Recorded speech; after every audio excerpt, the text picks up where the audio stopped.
Hello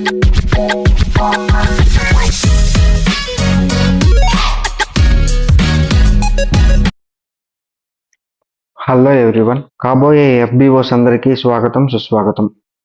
కాబోయే అనే వర్డ్ని underline చేసుకోండి, ఎందుకంటే మనం మెయిన్స్ క్లియర్ చేస్తున్నాం, ఫిజికల్ టెస్ట్ క్వాలిఫై అవుతున్నాం, యూనిఫామ్ కూడా వేసుకుంటున్నాం. ఈ మాత్రం నమ్మకం ఉంటేనే ప్రిపరేషన్ కంటిన్యూ చేయాలి, లేకపోతే వదిలేయండి, వేస్ట్ ఆఫ్ టైం. ఆల్రెడీ మనం ప్రిలిమ్స్ క్వాలిఫై అయ్యాం కాబట్టి నెక్స్ట్ మన టార్గెట్ ఏంది? Mains plus physical test.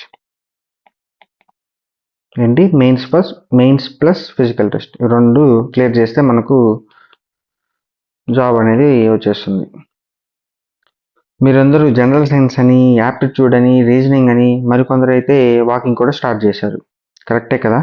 ఆలోచించారంటే వీటి మధ్యలో మనం ఒకటి నెగ్లెక్ట్ చేస్తున్నాం. ఏముంది, క్వాలిఫైయింగే కదా, అయిపోతాంలే, ఈజీ అని అనుకుంటున్నాం. కానీ ప్రీవియస్గా అంటే 2019 నోటిఫికేషన్లో 120 మార్క్స్ వచ్చాయండి ఒక అబ్బాయికి. ఇతను ఈజీగా టాప్ 10లో ఉంటాడు, కానీ ఇతనికి జాబ్ అనేది రాలేదు. ఎందుకంటే అతను ఎగ్జామ్ క్వాలిఫై కాలేదు. ఏంటి? SA descriptive exam not qualified అనమాట. మనకు ఎస్ఏ గురించి ఆల్రెడీ తెలిసిందే. 50 మార్క్స్కి ఉంటుంది, 45 మినిట్స్ టైం ఇస్తారు, 250 వర్డ్స్ తగ్గకుండా ఎస్ఏ అనేది మనం రాయాలన్నమాట. అంటే 250 వర్డ్స్ కబ్బోగానే ఉండాలి. ఇదంతా మనకు చూస్తే క్వాలిఫైయింగ్ ఎంత? 18 మార్క్స్. జనరల్ కేటగిరీకి 18 మార్క్స్ వస్తే క్వాలిఫైయింగ్ అనమాట. ఈ మార్క్స్ ఎలానో మనకు జాబ్ రావడానికి ఎక్కడా కలపరు కాబట్టి అందరూ నెగ్లెక్ట్ చేస్తున్నారు. ఇలా నెగ్లెక్ట్ చేశామంటే ఎగ్జామినర్కి మనల్ని డిస్క్వాలిఫై చేయడానికి అవకాశం ఇచ్చినట్టే. ఇలా జరగకూడదంటే ఏం చేయాలో చూద్దాం రండి. ఫస్ట్ కంటెంట్స్ చూస్తే మనం ఇక్కడ అబౌట్ ఎగ్జామ్ ప్యాటర్న్ గురించి చూస్తాము. తర్వాత ఇంపార్టెంట్ టాపిక్స్, నేను ఒక 3 ఇంపార్టెంట్ టాపిక్స్ చెప్తాను. ఈ 3 ఇంపార్టెంట్ టాపిక్స్ మీరు ప్రిపేర్ అయ్యారంటే చాలండి, ఈజీగా క్వాలిఫై అయిపోవచ్చు. తర్వాత టిప్స్ అండ్ ఫార్మేట్, ఎస్ఏ నీట్గా రాయడానికి ఎలాంటి టిప్స్ ఫాలో అవ్వాలి, ఇంకా ఫార్మేట్ ఎలా ఉండాలనేది చెప్తాను. ఇది కూడా ఇంపార్టెంట్ అండి. తర్వాత మెటీరియల్ ఎలా గ్యాదర్ చేసుకోవాలో కూడా చెప్తాను. ఫస్ట్ ఎగ్జామ్ గురించి చూద్దాము. మనకు మెయిన్స్లో పేపర్ 1, పేపర్ 2 ఉంటుంది. రెండు ఆబ్జెక్టివ్లో ఉంటుంది. ఈ రెండింటికి ముందు మనం దేనికి ఏది రాయాలంటే డిస్క్రిప్టివ్ రాయాలి. 2 ఎస్ఎస్ ఇస్తాడు, ఈ రెండిట్లో ఒకటి సెలెక్ట్ చేసుకొని 250 వర్డ్స్ కన్నా తగ్గకుండా రాయాలన్నమాట. అబౌట్ 250 వర్డ్స్ రాయాలి. ఈ డిస్క్రిప్టివ్ అనేది 50 మార్క్స్, 45 మినిట్స్ ఉంటుంది. జనరల్ కేటగిరీకి అయితే 18 మార్క్స్ వస్తే సరిపోతుంది. ఇంకా పేపర్ 1, పేపర్ 2 గురించి అందరూ ఆల్రెడీ ప్రిపేర్ అవుతుంటారు కాబట్టి తెలుసని అనుకుంటున్నాను. Next what to do. మనము ఎస్ఏ ప్రిపరేషన్ అప్పుడు ఏం చేయాలో ఫస్ట్ చూద్దాము. ఒక టార్గెట్ సెట్ చేసుకోవాలి. మనకు 50 రావాల్సిన అవసరం లేదు, 50 మార్క్స్ రావాల్సిన అవసరం లేదు, 18 మార్క్స్ వస్తే చాలు. ఇది మైండ్లో పెట్టుకోండి. 18 మార్క్స్ రావాలంటే మనం 18 మార్క్స్ కోసమే చదివామంటే 10 కూడా రావండి. ఎందుకంటే ఈ ఎగ్జామ్లో క్యాండిడేట్స్ని తగ్గించడానికి ఇదొక ఆయుధం లాగా వాడతారు. ఓకేనా? సో మనం ఒక 30-40 మార్క్స్ టార్గెట్ పెట్టుకొని చదివితే ఈజీగా 18 మార్క్స్ అనేవి వస్తాయి. అది ఎలా చదవాలి ఏమని నెక్స్ట్ స్లైడ్స్లో చెప్తాను. ఇంకా సెకండ్ వన్ వచ్చి ఏం అవాయిడ్ చేయాలి. ఏం అవాయిడ్ చేయాలంటే ఎక్కువ టైం, అంటే మనం భయపడిపోయి క్వాలిఫై కాలేమేమో అని భయపడిపోయి ఎక్కువ టైము ఎస్ఏ ప్రిపరేషన్కి ఇచ్చారంటే వేస్ట్ అండి. ఎందుకంటే మీకు ఎస్ఏలో 50 మార్క్స్ వస్తే ఎవరికి ఉపయోగం? ఈ మార్క్స్ ఎక్కడా కలపరు. మనకు కావాల్సింది పేపర్ 1, పేపర్ 2లో ఎక్కువ మార్క్స్ తెచ్చుకోవడం. ఓకేనా? వీటి రెండింటికి ఎక్కువ టైం ఇవ్వండి. ఎస్ఏకి అనేది డైలీ ఒక 45 మినిట్స్ ఆఫ్ టైం ఇస్తే చాలు. ఓకేనా? తర్వాత వచ్చి భయపడకండి. లాస్ట్ టైం చాలామంది డిస్క్వాలిఫై అయిపోయారు, ఈసారి కూడా అలానే ఉంటుంది అని భయపడిపోకండి. మనము కొంచెం తెలివిగా ప్రిపేర్ అయితే ఈజీగా క్రాక్ చేయాలి. నెక్స్ట్ చూద్దాము ఇంపార్టెంట్ టాపిక్స్. నేను ఇంతకుముందే చెప్పాను కదా, 3 ఇంపార్టెంట్ టాపిక్స్ చెప్తాను. ఈ 3 ఇంపార్టెంట్ టాపిక్స్ గురించి మీరు ఎంత వీలైతే అంత ఎక్కువ చదవడానికి ట్రై చేయండి. ఎందుకంటే ఈ 3 చదివితే కూడా చాలండి. ఈ 3 టాపిక్స్ని మీరు ఎగ్జామ్ వరకు డైలీ ఇవే చదివినా కానీ సరిపోతుంది. అవేంటంటే number 1 climate change, second one వచ్చి forest and wildlife, third one వచ్చి గవర్నమెంట్ పాలసీస్. క్లైమేట్ చేంజ్ అంటే మనం జస్ట్ క్లైమేట్ చేంజ్ గురించి ఆలోచించకండి. క్లైమేట్ చేంజ్ అనేది చాలా వ్యాస్ట్ సబ్జెక్ట్. దీంట్లో మనము ఏమేమి వస్తాయంటే గ్లోబల్ వార్మింగ్ వస్తుంది, factors contributing to climate change వస్తుంది, ఇంకా గ్రీన్ హౌస్ గ్యాసెస్, డీఫారెస్ట్రేషను, ఇలా చాలా చాలా చాలా చాలా టాపిక్స్ ఉన్నాయి. ఇవన్నీ మనం 1 by 1 నెక్స్ట్ క్లాసెస్లో డిస్కస్ చేద్దాము. ఫస్ట్ ఈ క్లైమేట్ చేంజ్, సెకండ్ వన్ వచ్చి forest and wild life. Forest and wild లైఫ్లో మనం ఏం చదువుతాం, ఫారెస్ట్ యొక్క ఇంపార్టెన్స్ చదువుతాము, తర్వాత ఫారెస్ట్ని ఎలా కన్జర్వ్ చేయాలని చూస్తాము, తర్వాత ఫారెస్ట్ ఫైర్స్ ఇలాంటివి ఎలా ఆపాలి, వీటి వల్ల వచ్చే సైడ్ ఎఫెక్ట్స్ ఏమని చూస్తాము, తర్వాత ఫారెస్ట్ రిసోర్సెస్, ఫారెస్ట్ నుంచి హ్యూమన్గా ఎలాంటి రిసోర్సెస్ ఉంటాయి, ఫారెస్ట్లో ఎలాంటి జంతువులు ఉంటాయి, ఇవన్నీ కూడా చదువుకుంటాం అనమాట. ఇంకా లాస్ట్ వన్ వచ్చి గవర్నమెంట్ పాలసీస్. దీంట్లో లాస్, స్కీమ్స్, అంటే గవర్నమెంట్ ఎలాంటి లాస్ ఇంట్రడ్యూస్ చేసింది, ఎలాంటి స్కీమ్స్ ఇంట్రడ్యూస్ చేసింది, అవి ఇంప్లిమెంట్ చేయడానికి ఎలాంటి ఛాలెంజెస్ ఉన్నాయి, ఇంకా వైల్డ్ లైఫ్ ప్రొటెక్షన్ యాక్ట్స్, ఇలాంటివన్నీ మనము గవర్నమెంట్ పాలసీస్ కింద కన్సిడర్ చేసి చదువుకోవాలన్నమాట. మీరు కానీ చూసారంటే మనకు ఫారెస్ట్ బీట్ ఆఫీసర్ ఎగ్జామ్లో అడిగితే ఈ మూడింటి మీదే అడుగుతాడు. ఓకేనా, గ్లోబల్ వార్మింగ్ అంటే ఏంది, ఇలాంటి బిట్సే, ఇలాంటి ఎస్ఎస్ఏ ఎక్కువ వస్తాయి. కాబట్టి నేను చెప్పిన ఈ 3 టాపిక్స్ చదువుకుంటే చాలు, ఈజీగా డిస్క్రిప్టివ్ అనేది మనం ఈజీగా క్వాలిఫై అయిపోవచ్చు. తర్వాత టాప్ 10 ఒక 10 ఇంపార్టెంట్ ఎస్సేస్ చెప్తాను, మీకే ఒక ఐడియా వస్తుంది. చూడండి, క్లైమేట్ చేంజ్, ఫ్యాక్టర్స్ కాంట్రిబ్యూటింగ్, ఇది మనం చెప్పిన 3 టాపిక్స్లో ఫస్ట్ టాపిక్. సెకండ్ వన్ వచ్చి population growth and environmental degradation, అంటే పాపులేషన్ ఇంక్రీజ్ అవడం వల్ల ఎన్విరాన్మెంట్ అనేది ఎలా దెబ్బతింటుంది, ఇది కూడా మనము పైన చెప్పుకున్న టాపిక్స్లోనే వస్తుంది. ఇంకా forest conservation and sustainable development, ఫారెస్ట్ని ఎలా కన్జర్వ్ చేయాలి, అంటే ఫారెస్ట్ని కన్జర్వ్ చేయడం వల్ల మనం సస్టైనబుల్ డెవలప్మెంట్ ఎలా సాధించగలుగుతాము అనేది ఇక్కడ ప్రిపేర్ అవ్వాలి.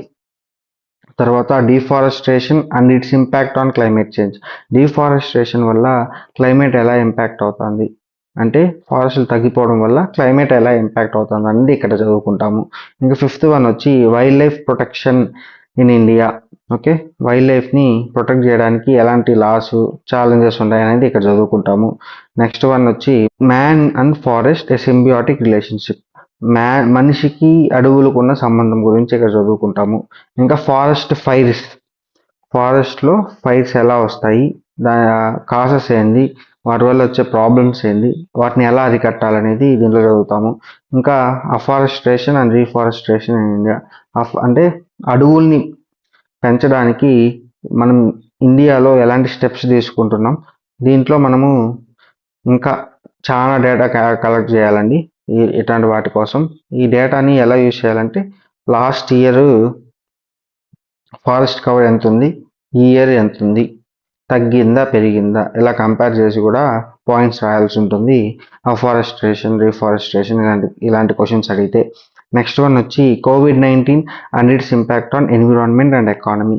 COVID-19, మనకు COVID-19 వచ్చిన తర్వాత WBO ఎగ్జామ్ జరగలేదు కాబట్టి ఇది కూడా ఒకసారి చూసుకోండి. ఇలాంటి క్వశ్చన్స్ అనేవి ఎక్కువ వస్తాయి, ఇలాంటివి వచ్చినప్పుడు కొద్దిగా ఇబ్బంది పడతాం అనమాట. ముందే ప్రిపేర్ అంటే ఇలాంటి ఛాలెంజెస్ అన్ని ఈజీగా దాటొచ్చు. తర్వాత వచ్చి last one forest resources of Andhra Pradesh. ఆంధ్రప్రదేశే కాదండి, ఇండియా కూడా చూసుకోవాలి.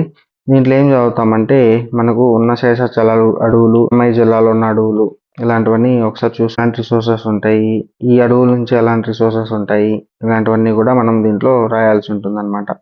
మీరు చూసారంటే ఈ 10 ఎస్ఎస్ నుంచి, ఈ 10 ఎస్ఎస్ అన్నీ నేను చెప్పిన టాప్ 3, అంటే 3 ఇంపార్టెంట్ టాపిక్స్ నుంచే కవర్ అవుతాయి అన్నమాట. అవి చదువుకుంటే మ్యాక్సిమం మనము ఏ ఎస్ఏ వచ్చినా ఇలానే తిప్పి తిప్పి రాసేవచ్చు అనమాట. ఇది ఒకటి గుర్తుపెట్టుకోండి.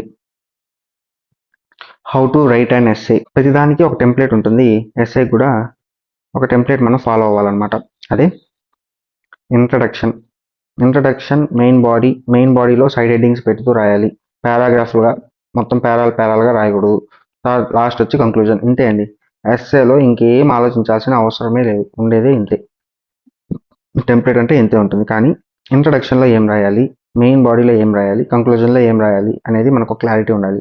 ఫస్ట్ మనం ఎగ్జామ్లో ఎస్సే చదివిన వెంటనే టక అని కొందరు రాయేస్తుంటారు. అది తప్పండి. ఫస్ట్ మనము ఎస్సే చదివిన తర్వాత 3 to 4 మినిట్స్ లేదంటే ఒక 5 మినిట్స్ కూడా ఏం కాదండి.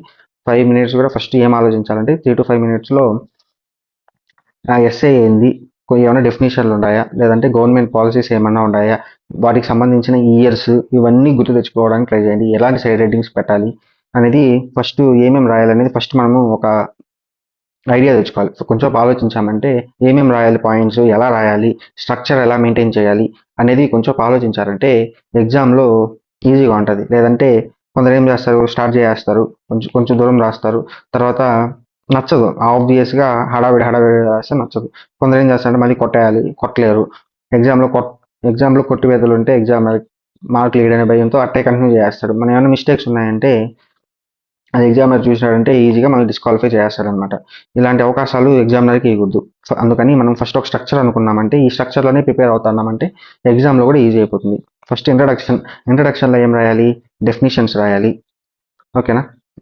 ఎగ్జాంపుల్ తీసుకుంటే క్లైమేట్ చేంజ్ తీసుకుంటే క్లైమేట్ చేంజ్ అంటే ఏంది అనేది డెఫినేషన్ అనమాట. ఆ డెఫినేషన్ రాసుకోవాలి. ఫస్ట్ క్లైమేట్ చేంజ్ డెఫినేషన్ ఏంది అది రాయాలి. క్లైమేట్ చేంజ్ వల్ల ఏమన్నా కాప్ మీటింగ్స్ ఇట్లాంటివి ఏమైనా జరిగాయా అలాంటివి రాయాలి. క్లైమేట్ చేంజ్ వల్ల వచ్చే డిఫెక్ట్స్ ఏమేమి ఉన్నాయి అన్నట్టు స్టార్ట్ చేసి మెయిన్ బాడీలోకి ఎంటర్ అవ్వాలన్నమాట. ఇంట్రడక్షన్ అనేది 5 to 10 లైన్స్లోనే కంప్లీట్ చేయండి. ఎందుకంటే కొందరు ఇంట్రడక్షన్ అని హెడ్డింగ్ పెట్టేస్తారు, 1-2 పేజీలు కూడా రాసుకుంటూ పోతుంటారు. అది తప్పండి. 5 to 10 లైన్స్లో ఏం చేసేయాలి ఇంట్రడక్షన్ అనేది. మ్యాక్సిమం డెఫినేషన్ ఇచ్చేయండి. దాని తర్వాత ఏదో green house gases, carbon dioxide వీటి వల్ల క్లైమేట్ చేంజ్ అనేది ఎఫెక్ట్ అవుతుంది అన్నట్టు రాయేసి ఇంట్రడక్షన్ 5 to 10 లైన్స్లో కంప్లీట్ చేయండి. ఒకటి మాత్రం గుర్తుపెట్టుకోండి, మీ ఇంట్రడక్షన్ చదివిన వెంటనే ఎగ్జామినర్కి ఇతనికి టాపిక్ మీద ఐడియా ఉంది అనేది మాత్రం మనము ఎస్టాబ్లిష్ చేయగలగాలి. ఇది చాలా ఇంపార్టెంట్ అండి. ఇది గుర్తుపెట్టుకోండి. తర్వాత మెయిన్ బాడీలోకి వెళ్తే మెయిన్ బాడీ అనేది ఎప్పుడు పేరాలుగా రాయకూడదండి. బుల్లెట్ పాయింట్స్ పెడుతూ రాయాలి. ఇంకా సైడ్ హెడ్డింగ్స్ పెట్టాలన్నమాట. మెయిన్ బాడీలో ఏం చదువుతాం, క్లైమేట్ చేంజ్ తీసుకుంటే ఏం పెడతామంటే క్లైమేట్ చేంజ్ వల్ల వచ్చే ఎఫెక్ట్స్, డిసడ్వాంటేజెస్ అవన్నీ రాస్తూ వాటి సైడ్ హెడ్డింగ్స్ పెట్టాలి. ఫస్ట్ క్లైమేట్ చేంజ్ ఎందుకు జరుగుతుంది, like global warming, climate change వల్ల వచ్చే ఎఫెక్ట్స్ ఏంది, గ్లోబల్ వార్మింగ్ వల్ల వచ్చే ఎఫెక్ట్స్ ఏంది, టెంపరేచర్ ఇంక్రీజ్ అవుతుంది, సీజన్స్ కరెక్ట్ టైంకి రావు, ఇలాంటి పాయింట్స్ అంతా పెట్టి అవి ఏ ఎఫెక్ట్ అవుతుంది, గ్రీన్ హౌస్ గ్యాసెస్ ఏందని గ్రీన్ హౌస్ గ్యాసెస్ అని హెడ్డింగ్ పెట్టాలి, ఇండస్ట్రియలైజేషన్ అని హెడ్డింగ్ పెట్టాలి. ఇలా హెడ్డింగ్స్ పెట్టి దాన్ని ఎక్స్ప్లెయిన్ చేసామంటే చాలా అందంగా ఉంటుంది. ఎగ్జామినర్ కూడా చూడగానే సైడ్ హెడ్డింగ్స్ చూసుకుంటూ పోతుంటే, సో సైడ్ హెడ్డింగ్స్ చూస్తేనే చాలన్నమాట. ఓకే, అన్ని మెన్షన్ చేశాడు, ఇంకా మనం లోపల డెప్త్గా చదవాల్సిన అవసరం లేదు అనేది మనం అతనికి కలిగించాలన్నమాట.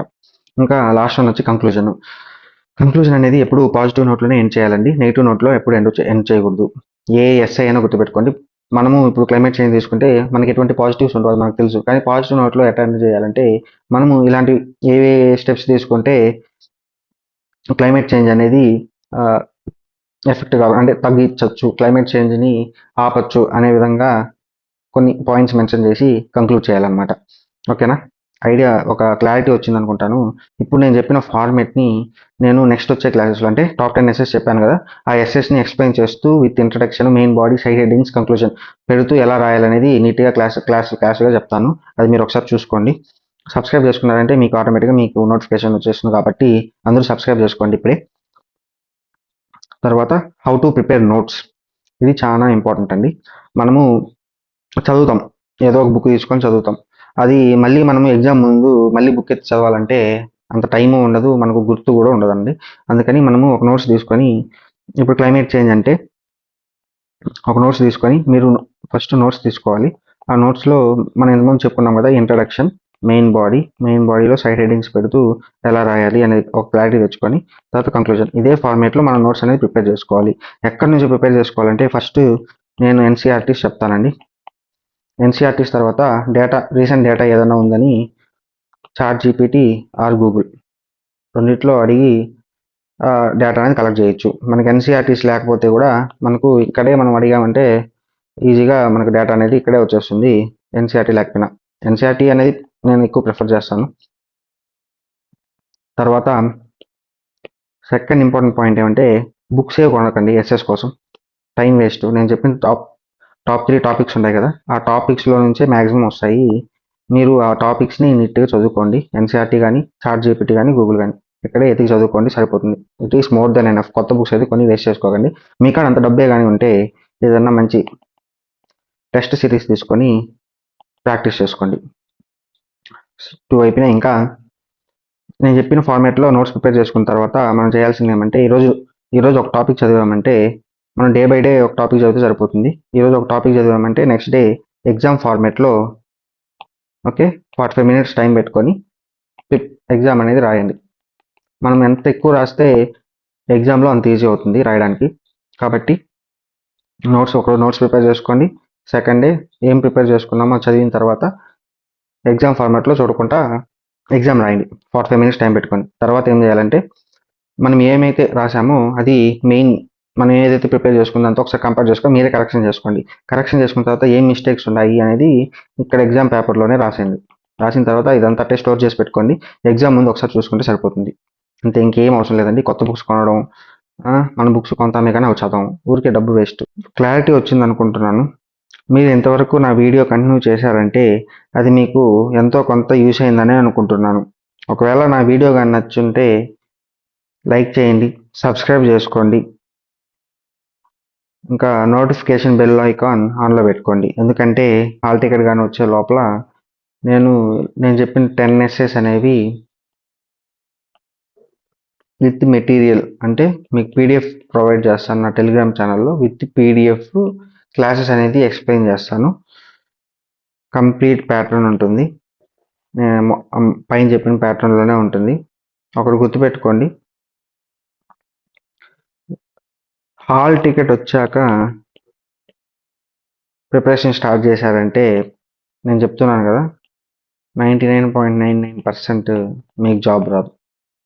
ఎందుకంటే లాస్ట్ ఇయర్